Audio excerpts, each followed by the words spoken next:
Hello and welcome. I'm proud to announce the start of a new series. It's going to be played on the Wildlander mod pack. It's completely vanilla. In the first few episodes I do have Winter Sun. In the first episode I have Winter Sun enabled, but in the next episode I do turn it off. So it's going to be a vanilla Wildlander experience. I may update it in the future, but that's up for debate. So we're going to be starting as a mage character, and for the starting skills we did take all the mage skills, so destruction, conjuration, alteration, restoration, illusion, and then we also took alchemy. So we allotted points into some spell trees, but we've also taken the Apprentice stone, and we are a high elf, so we do have a lot of magicka and we have increased magicka regeneration, but we are susceptible to hostile mages. So as you can see, we put 2 points into illusion and 1 point into destruction, restoration, and conjuration. So first of all, we're gonna come over to here, and we're gonna kill the mud crabs. We're gonna first of all do this to get the food that they also drop. We did also acquire a hunting knife before we started recording, so we're gonna kill the wolves and the mud crabs. Just gotta be a little bit careful about the wolves. They can probably two-shot you at this point. But I also have elected in the Hunterborn settings to turn the time it takes off to harvest carcasses. That's just how I prefer to play, to be honest. So we have butchered the mud crabs and the wolves, and then we're going to be starting on some spell research until we're about level 4 or 5. I do recommend this. This is a permadeath run, so I do recommend this before you do start any real content, as it just makes you a little bit more safe when it comes to the bandits and arrows and stuff. So I wanted to first get my illusion to 35 before I did start any content, to be able to cure cast blur, which does increase your armor rating, and it very much decreases the chances of dying to arrows by a bow wielder. Before dual casting blur, you can pretty much get one-shotted by any bow character. So I am full on carry weight, so this is what you'll be seeing quite a lot in this series. I will be dagger running, which means I can move a little bit faster while over encumbered. So this is something you will be accustomed to. In some parts I do fast forward. I don't cut out anything, so I do fast forward and do show the whole process. But I do fast forward in some points as they are tedious, such as the spell research. I will show an example how it is done first, but I didn't want to cut anything out, as I wanted to show the whole experience. So we just collected a lot of wolf meat and mud crab meat to sustain ourselves on while we do our spell research, as you do need food while you're doing the spell research. So we just cooked them on the forge, which is quite funny, I think. Yeah, 20. We did kill a troll also, which you can kill a troll as a spell caster at a low level. The problem isn't in 1v1 combat, it's when the problem for a mage is when there's multiple enemies. In 1v1 combat you can pretty much take out anyone as long as they're not ranged with the flame spell. So yeah, but I am going to be showing you an example of how to do the spell research. So first of all, we will be getting, I think, our alteration and our illusion up to an acceptable level, which is alteration level 25 and illusion level 35. So we will be doing that in the following clip. So this is an example how to do spell research. I just hotkey it on my thing, equip the spell you want to research, and then perform the research for an extended amount of time. So I chose 12 hours, but I don't know if my character can actually do 12 hours. The longer you do the research, the more magicka you need to sustain the research. So at the end of the research, you will be completely out of magicka most of the time. So you do have to sleep to recover your magicka, and then you can rinse and repeat. So I just elect to sleep for 12 hours, and in this clip it's sped up by about 2.5 times. So in this part of the video it's just me just doing spell research until I'm level 5, 35 in illusion and 25 in alteration. So yeah. As you can see in the clip following, I do have Winter Sun enabled, but in the next episode it won't be on, so it's not really much to take into account. So I do elect to take the speech skill at level 2, as that's the only perk we will be allotting into speech, though. I think I'm not too sure if we will be undertaking alchemy and enchanting, as I'm sure you can just buy potions and get an enchanter at level 100 to enchant your gear for you. But I will do some research and see if there's any benefits to having a level 100 enchanting, because maybe we will elect to go to a level 100 in the future. As an ultimate mage character, going through all the spell trees, we're probably going to go a little bit thin on skill points anyway. So putting skill points into alchemy and enchanting will probably spread us even more thin. So I do want to have a good experience with all the spell trees.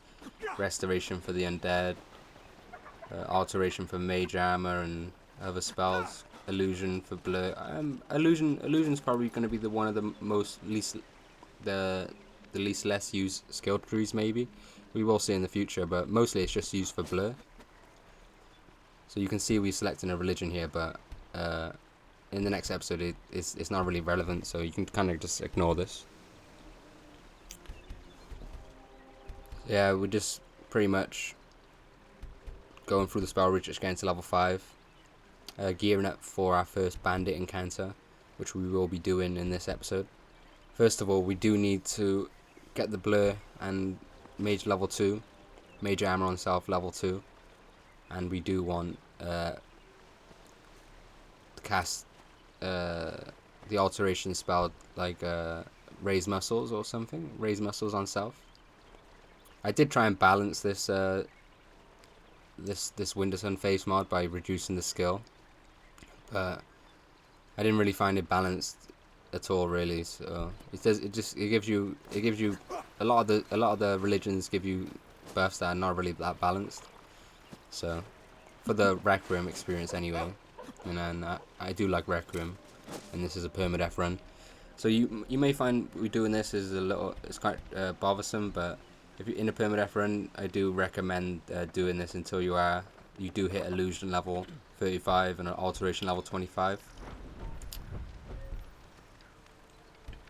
It's a permadeath run, so you do want to be secure when undertaking your experience, and it does kind of speed game you into the mid game, as with blur dual casted and mage armor on self and transmute muscles, you are pretty qualified to undertake a lot of bandit content. The only problem with this character is the hostile magic effects. So we will be trying to mitigate that by getting gear of reduced frost, shock, and fire damage. We may become a vampire in the future, but as of now, I don't really want to do it. It gives you a lot of buffs, and well, I want to play vanilla for this time being. So I think we're coming to the end of the spell research soon.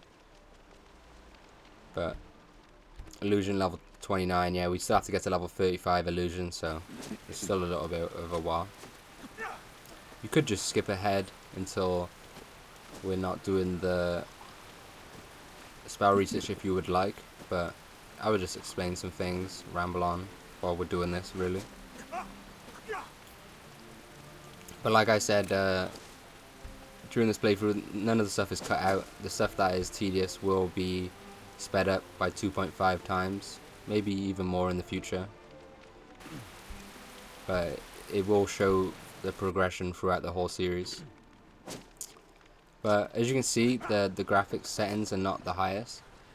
And while playing without recording, I'm able to play on like the highest graphic settings. But while recording, the frames drop on the recording side, not on my end, but on the recording side. So without playing on lower graphic settings, then I just wouldn't be able to record. So that's a problem. Maybe I can overcome in the future, but as of now, I can't really.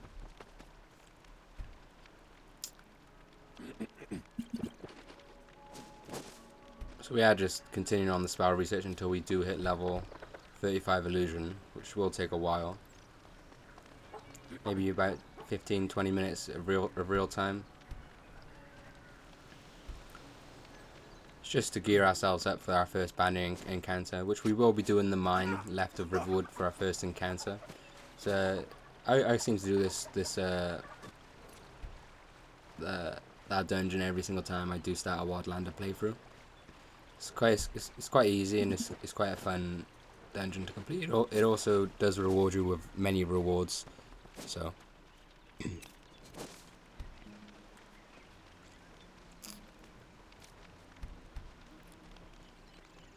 in the future, I may do this is post commentary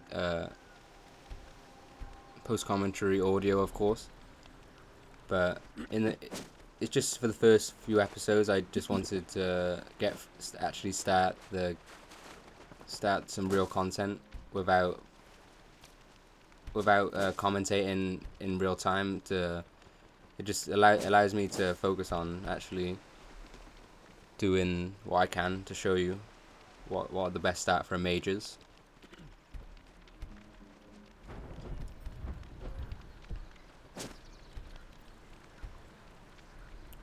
So after we do some spell research, we will be going to Whiterun before we undertake the mine. We will be going to Farengar and buying the Magicka ring off of him.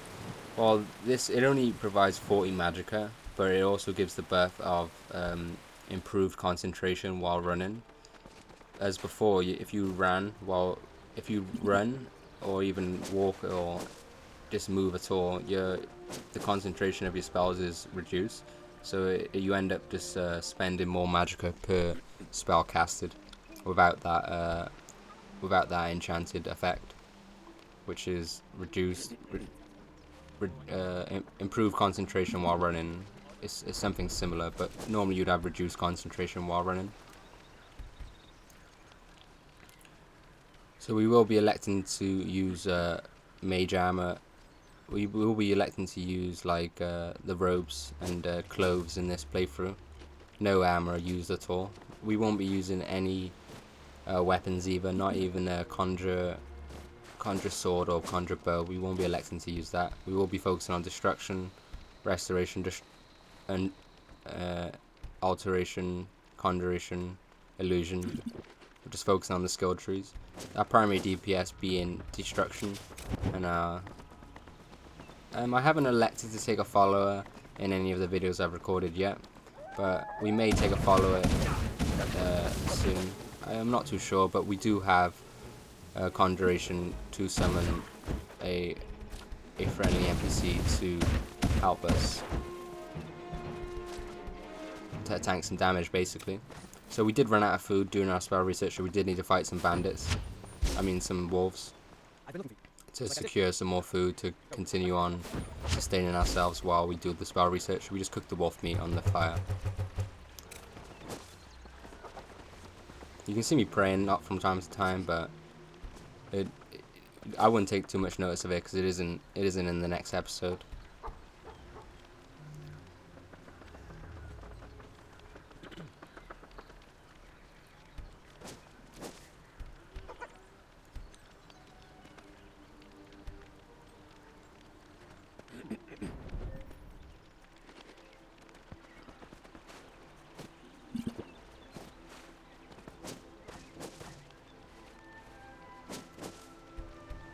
I may, if I do, in fact, do become a vampire, I will be installing a mod to change some vampire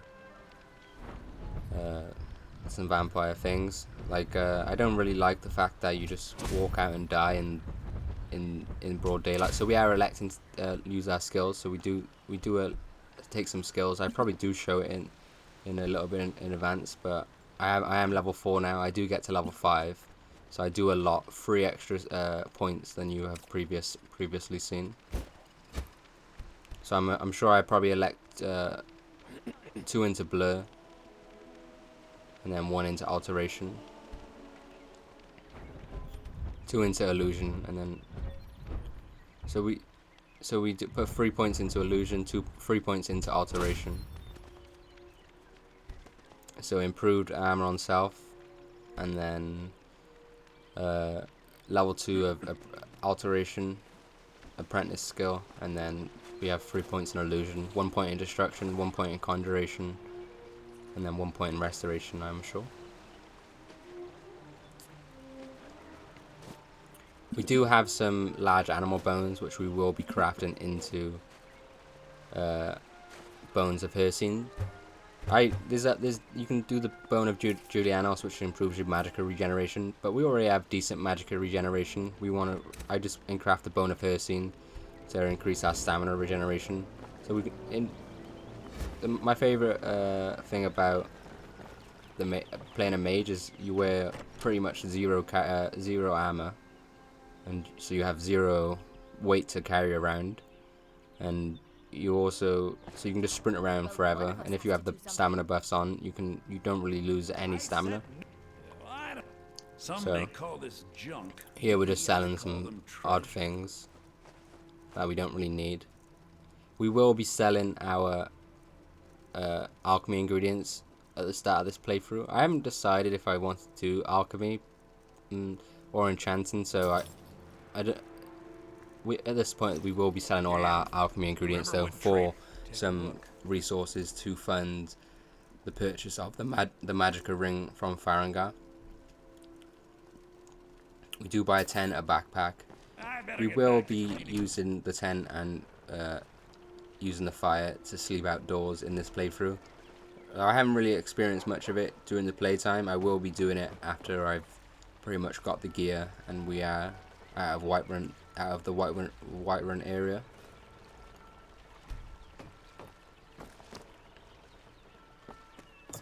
So in this next clip, we're just basically going to Whiterun, and on the way we are collecting all of the alchemy ingredients we can to fund the purchase of the magical ring by Farengar. As I can see, there's a little bit of frame drops in this clip. This will be sorted in the next episode. I'm not too sure why it is dropping frames, but in the next episode it will be sorted.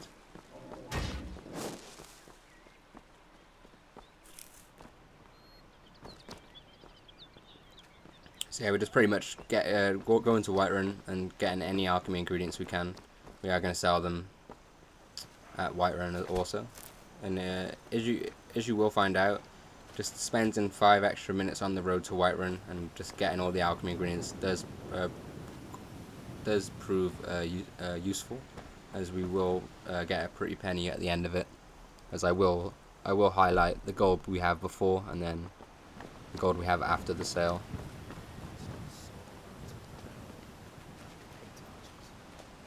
This is a permadeath run, so we have spent maybe 40 minutes of real time doing some things. The Legion's always looking for strong, capable warriors. But you will find out, like, each episode is about 1 hour of real time play.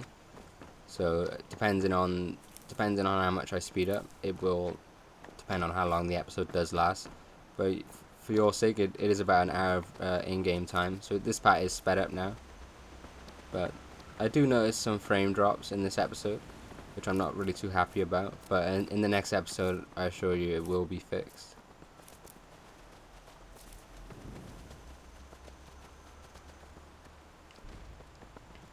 So yeah, we're just basically just collecting a lot of alchemy ingredients on the way to Whiterun, and also collecting the alchemy ingredients in Whiterun.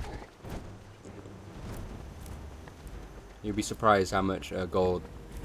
It's probably one of the best ways to get gold at level 1,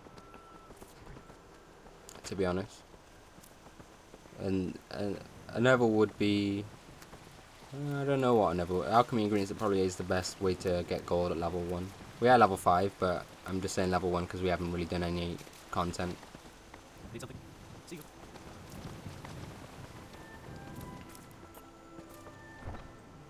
But yeah, this series will just show my progression as through my permadeath run. It'll also show you some tips and tricks I'll explain on the way. And it pretty much, we're in the early game now. Like we're level 5. We've got most of the things you want to do as a mage is your gear and your spells, right? Which is pretty much every character apart from weapons. So yeah, we're just in Whiterun collecting all the alchemy ingredients. As you can see in this first episode, we do have a few other mods installed, like quick loot, but you can kind of forget about that, as in the next episode they will be turned off. None of them will be on. But there is an abundance of alchemy ingredients in Whiterun. So if you just spend 5 minutes running around Whiterun, you will pretty much secure about 1,000 gold from all the alchemy ingredients within it.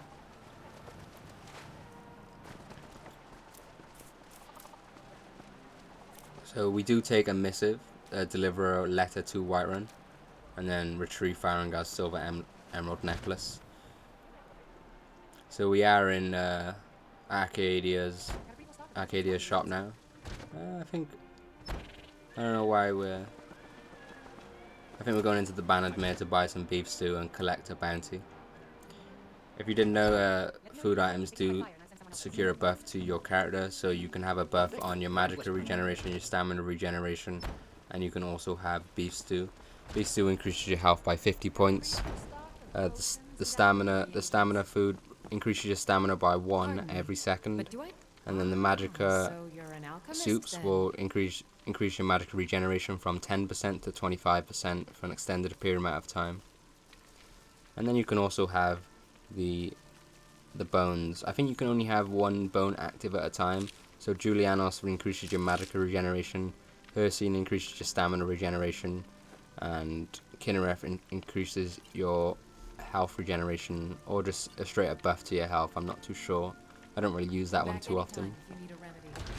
Normally Julianos or Ursine I use.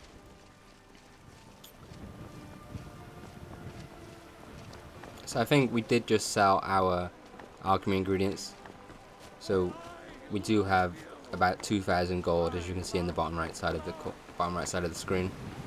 So we went from about maybe 200 gold to 2,000 gold, just gathering alchemy ingredients on the way to Whiterun and gathering the alchemy ingredients inside Whiterun. So maybe it's pretty effective at gathering ingredients. You could just do an bandit encounter and probably get a lot more gold, but this is a permadeath run, so I wanted to be secure before I did start the permadeath run. And we are going to buy Farengar's magica ring. Well, the 40 magica, like I did say, isn't too significant. The second the enchantment that comes with it is very significant, as we don't have that enchantment already. So it allows us to keep our focus while running. And then we do also buy some paper rolls and ink from Farengar, which I will be showing you.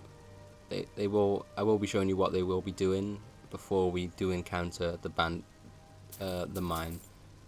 I always know what the mine is called while I'm doing it, but like post, I always forget what the mine is called. It's the mine outside Riverwood. So yeah, we do buy some paper rolls and ink from Farengar. And I noticed we didn't have a quill, so I was just looking for a quill. But we do get a quill from Bellaforge General Goods, which is where you can normally get most of your things.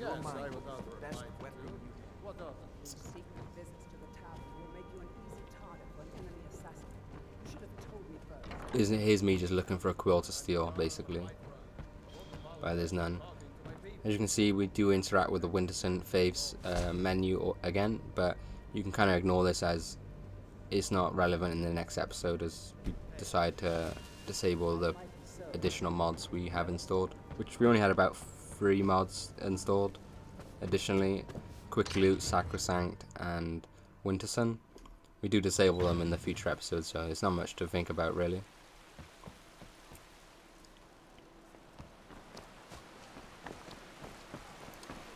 So at the moment we're just going to Bellafor's and buying a quill, so we're able to basically craft tomes, craft scrolls, and make archetypes for our spells. Bits and baubles for sale, all crafted by the best. Welcome to Bellathor's General. The quill's only like 2 or 3 gold, so it's not really much to worry about. Everything. Oh, a bit of this and a bit of that. So we do end up buying a quill off the Bellafor, and then we do take our way back to Riverwood. We will craft some scrolls, which I will be explaining during it. We will be crafting some scrolls to undertake our first bandit encounter. So as you craft scrolls, the duration and effect of the spell is probably going to be better than you can cast at a lower level, until you have sufficient perk points and you're able to dual cast these spells. It also requires 0 magicka to cast a scroll, so at a low level and low stamina magicka regeneration, you're gonna use some scrolls early game to help you and take bandit encounters and the sorts. So we do end up buying a beef stew and a stamina stew. I don't know if I think they've removed mammoth tomato soup or stew. Need anything else? Just let me know. In the previous iterations of this mod pack, like that soup or stew was the best stamina regeneration you could buy. It lasted 7,200 seconds, which is I think 2 hours of real time, which is insane. So we did collect a fetch quest also, and we're going to be delivering that to Riverwood for some quick gold. We was quite unlucky. We only had 1 missive that would send us to Riverwood, so we can only accept 1 missive. I have had times where I've been able to accept 3 or 4 missives and get them all to Riverwood. So I'll ask So only having 1 is quite unlucky in my opinion. Of course. Long live the Empire. But the missive board is something we will be using throughout this run. It does help you a lot early game.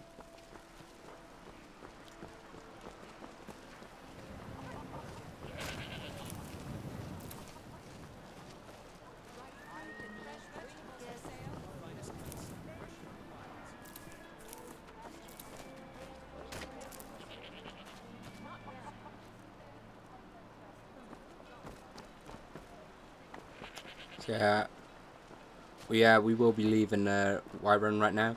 We do speak to the Alchemy warriors to basically start the quest. It doesn't officially start the quest, but in vanilla Skyrim I'm sure it does. So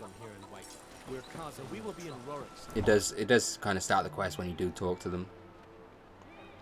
We won't be undertaking that quest for a few episodes, but I won't spoil anything, but we haven't died for a while, I will say.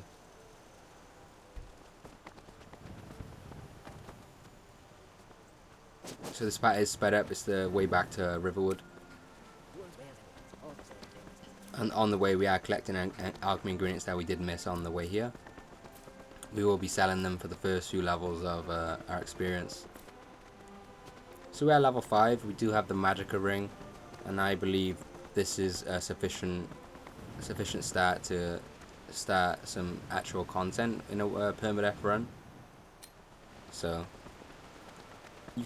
I have done the mine at level 1 as a mage. You can do it at level 1, and I normally do it when I'm not doing a permadeath run. But just to be safe and to show you some tips to help you in the early game as a mage, I decided to undertake it at level 5, perform some spell research, buy Farengar's ring, and I do believe we're adequately equipped to pretty much boss this mine. It shouldn't be much of a challenge at this level, but as a mage character you are a glass cannon early game, so pretty much you can probably survive a one-handed attack with the buffs you have on. You can obviously survive some bow and arrows with dual casted blur, but against a two-handed character that's actually got a decent weapon and some decent skills, you probably are going to be one-shotted, even with your buffs on, your mage armor, and etc. So I do show you the crafting of the scrolls now. So I wanted to craft the transmute musters on self scroll, but I don't think it appropriates well with spell research. I don't think it's, yeah, it doesn't allow you to craft a scroll or craft tomes of, I mean, it might allow you to craft tomes, but it doesn't allow you to craft scrolls. I don't think you can research it either. Yeah, there's a few spells that don't go well with spell research in this mod list, but you just find out which they are, and it doesn't really cause much problems, to be honest. So we will be creating some mage armor on self rank 2 scrolls, which produces stone flesh scrolls, which provide a lot more armor rating, and they also last a lot longer than we can cast. So I think it's pretty cool to do. I don't really do it in any other of my playthroughs, but in Permadeath I may as well experience the full depth of what you can do as a mage.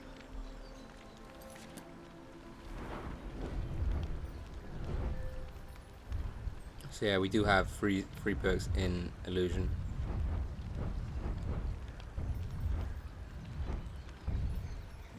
I'm just looking at the Illusion skill tree. It's not really much you really want past level Illusion 35, to be honest, unless you are going to go down the route of the Illusion. But Destruction, Conjuration, Restoration and Alteration are probably what we're going to be focusing on a little bit more, to be honest. Most of our perks going into Destruction and Conjuration, most probably, and then Alteration also taking a fair few. We will be delving into a lot of the skill trees, not just for spell effects, but they also give you some passive effects, like the Alteration skill tree does can help you mitigate some spell damage, which I think you need level 30 or 35 Alteration for that, but it's something we will be delving into. And there's some in the Restoration that give you passive buffs, there's some in a few of the skill trees that give you passive buffs. So we did sleep after we did do the crafting of the scrolls, because it does reduce your magicka while crafting the scrolls, as your mind is taxed from creating the scrolls. So we did go to sleep. We woke up, I think maybe very early at 2 in the morning. We did sleep for 6 hours. I mean, we did wait for 6 hours in the tavern, and I found out we needed to buy some more stamina potions, stamina foods and stuff. The ale is going bad. We need to get a new batch. We got drink for the thirsty, food for the hungry. We do sell our alchemy ingredients, which netted us about 130 gold, which is pretty nice. So we do buy an ale braised saber cat, which provides 3,000 seconds of time, which is, I think, 50 minutes of real time, 50 minutes of stamina regeneration. And then I do think we do go into the Riverwood Trader and the Riverwood Apothecary to purchase some potions, like Riverwood, healing potions. Trinkets, odds and With our ends, little gold we that do have sort of left. thing.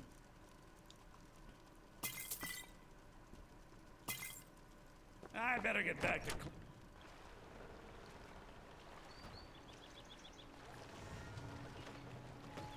So the Riverwood Apothecary sometimes has a bug. Sometimes it just says it's locked and it should be open. So most of the time I just head over here and just click unlock in the commands, which pretty much stops it from bugging out, and you just have it unlocked, and then you can go visit the shop. So if you are experiencing it is locked, it should not be locked during 8 AM to 8 PM. So if you want to just use the console command to unlock it, then Take a look. you can. It shouldn't be locked. So that's what I did in this playthrough. I did buy 2 or 3 healing potions and then 1 or 2 magicka potions. So we are pretty much bottomed out on gold. But during this bandit encounter, and the looting of the encounter, I will show you how to recoup a lot of your gold and really power you into your next encounter to get some upgrades. I will show you how to really power into the mid game after this first encounter. So at the moment we're just taking our stews, our beef stew, our soup, stews, and beef stew, and then we're also going to be casting blur, which gives us about 96. Blur gives us about 96 armor rating, and it also mitigates basically all arrows at any level. It's probably one of the best spells in the game. As for a full mage caster anyway, we're in cloth.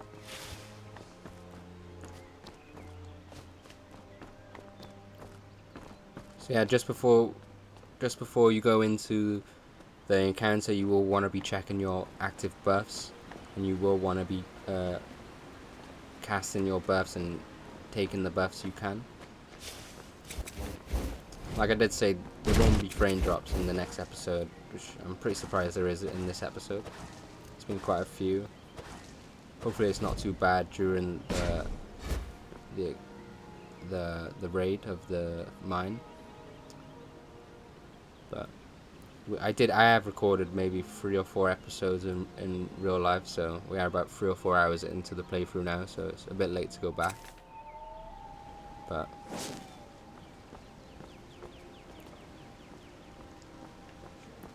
so just before you go into the experience, make sure you do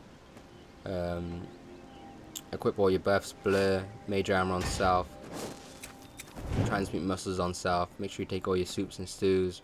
Make sure you cast healing aura on self. So yeah, blur lasts forever, basically as long as you can sustain it. So this isn't the best experience to watch, to be honest, which I can see right now. But I do assure you, it will be better in the next episode.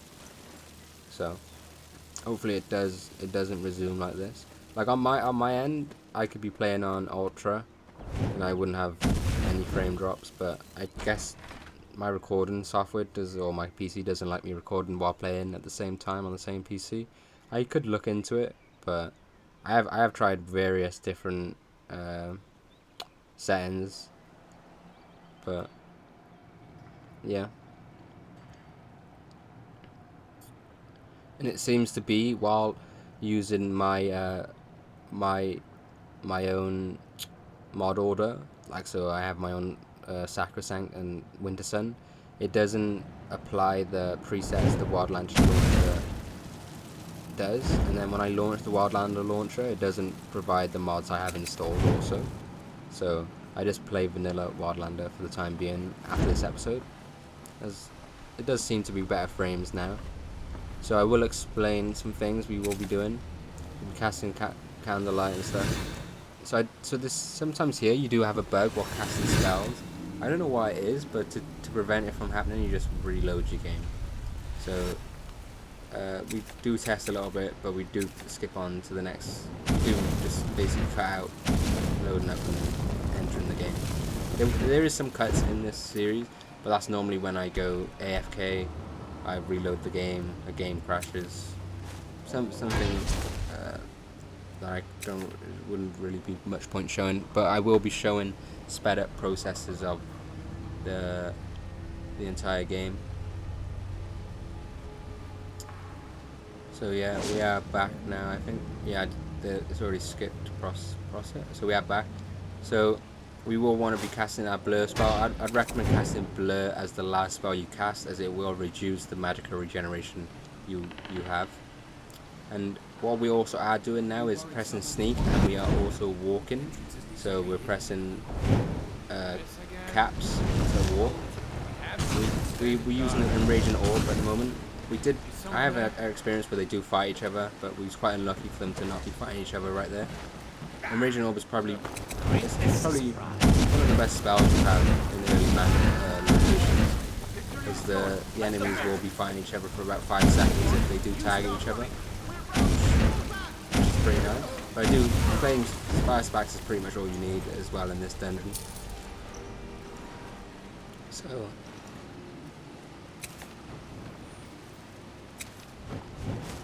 yeah, we do take off blur to recover magicka while we do wait and look around a bit. So yeah, we're pretty much just doing the dungeon. We will be pretty much emptying out this dungeon, literally taking everything, but I will be showing you what we'll be doing after we complete the dungeon. So then when we're just waiting for our magicka to regenerate. But as I can see, there's a few frame drops. I do assure you this won't be in the next episode. Maybe like 0.5% of frames maybe dropped in the next episode. So we did try and cast out a wolf, a spirit wolf, but it didn't seem to work. But we did cast one just to basically tank some damage. And I nearly actually died there. I tried to jump off the ledge and it didn't allow me to jump. So I actually nearly died right there. But if he did hit me, I probably would have died, I think. I would have been, I don't know if I would have died, but I would have been very close to it. He was only level 7, but he was a two-hander. So two-handing does a lot to you as a mage. It does a lot to you as any character. But we do use the Raised Dead spell on this heavy armored character. He will be helping us fight for about 60 seconds until we get some more perks in our skill tree. So yeah, we do have him. We do have a temporary follower basically. We don't really mind about necromancy. It's not going to be the main source of conjuration, but we will be using necromancy 100%. It provides some of the best atronachs basically, or thralls, or whatever you want to say. Because you can pretty much even summon giants. I think this is a Dunmer, so she wasn't. It's either a Dunmer or an orc, but she wasn't taking much fire damage, so I decided to switch up the lightning sparks. I don't really use lightning sparks much. Probably only be seeing frost or lightning against Dunmers. I think it's actually and orcs are just pretty strong in general on Wildlander, especially in hand-to-hand combat. Like if you do see an orc at the early levels, you do want to be taking care. So as you can see there, we did also find robes of restoration, which provided 150 magicka regeneration and I think 12% reduced restoration cost, which is very significant to find this early on in the game. Otherwise, to find it this early, you probably need to go to the Mage's College to have a guaranteed chance. But we was very lucky to find it. Finding that there made it so we didn't have to really encounter the Mage's College for the foreseeable future. So we could focus more on gathering. We could focus more on the mid game and the early game, kind of. Or the early game, I would say, yeah. We kind of skipped past most of the early game. As you can see there, our blur did run out, and then we immediately got hit by an arrow, and our health is very low at the moment. I was quite scared to die here. To do a lot of all this work and to die here wouldn't be the best experience. So I do recast blur, cast a potion of healing. I mean, drink a potion of healing, and then I do continue to encounter bandits.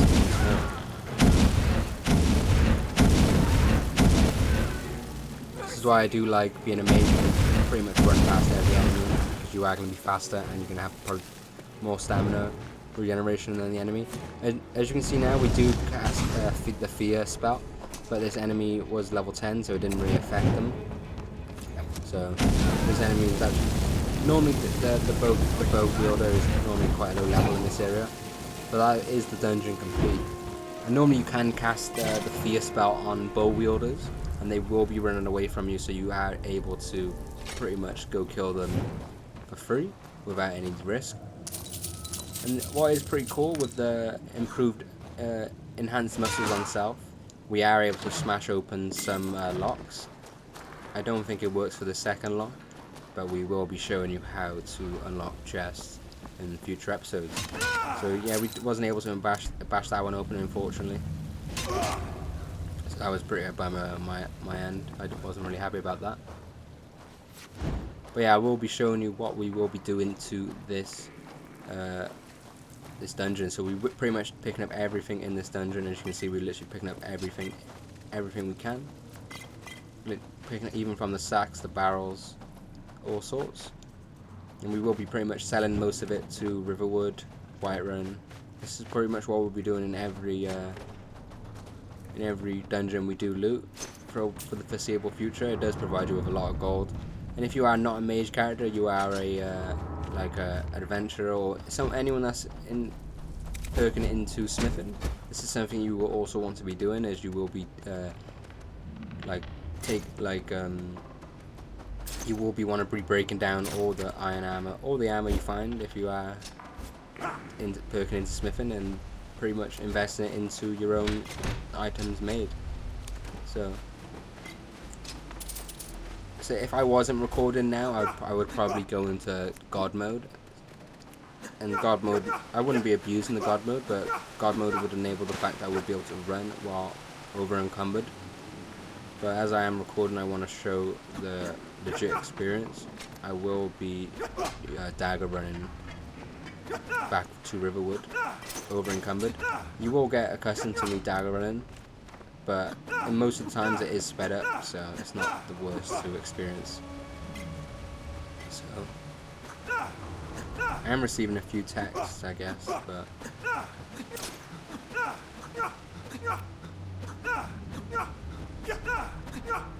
so we pretty much emptied that dungeon out, and we probably have about 600 worth of carry weight on us, so it's gonna be a pretty penny once we do sell it back in Riverwood.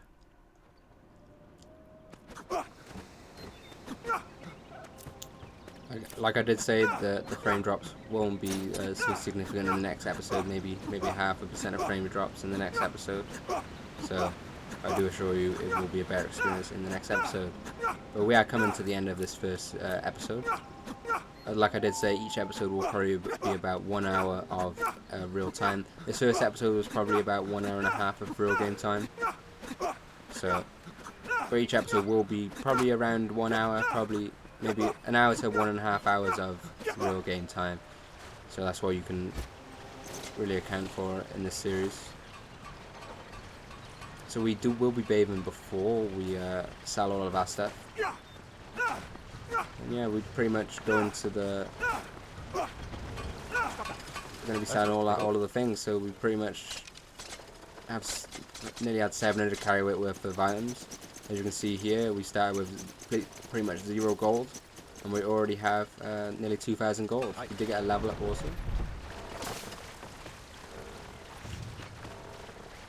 And I didn't actually have a dagger to equip, but I do realize you can actually equip your hunting knife, so you will be seeing that in the future. I'm using the hunting knife to dagger run. Some may call this junk. Pretty much selling everything we can to this guy, keeping anything we do need, and actually getting the food and the ales actually does provide you with a decent amount of money. Like each ale is probably worth like 2 or 3 gold, depending on your speech level and depending on what ale you do pick up. Trinkets, odds and ends, that sort of thing. So we're pretty much selling everything we don't really need, keeping the enchanted items like to research.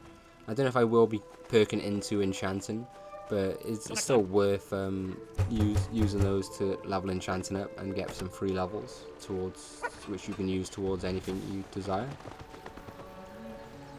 So yeah, this is the end of the episode now. And in the next episode, I do assure you the frames will be better. And in the next episode, we will be continuing on the mid game, and I will be showing you the things we will be doing. So in this episode, this is just the start. It's just the start, basically.